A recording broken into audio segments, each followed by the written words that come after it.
সংসদ সদস্যরা সংসদে যাওয়ার পরে চোর হতো, টেন্ডারবাজ হতো, লাইসেন্স নিজের নামে নিয়ে চুরি করত। আর এইবার দেখলাম একটা দলের ৪৫ জন চোরকে আবার সংসদে ঢুকাচ্ছে। আমরা ভেবেছিলাম বাংলাদেশে এই সংস্কৃতির পরিবর্তন ঘটবে। অত্যন্ত পরিতাপের বিষয়, আমরা দেখলাম গত পরশুদিন ১০ দলীয় ঐক্যবদ্ধ জোটের আমাদের এক প্রার্থী,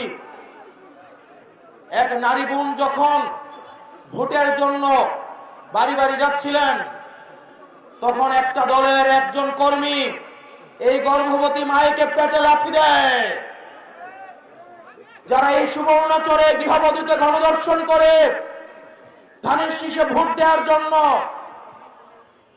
আবার আজকে ইতিহাসের কি করুণ পরিণতি, ক্ষমতা না যাইতেই আজকে এক সন্তান সম্ভব মায়েকে পেটের মধ্যে লাথি দিয়ে অসুস্থ করে ফেলে।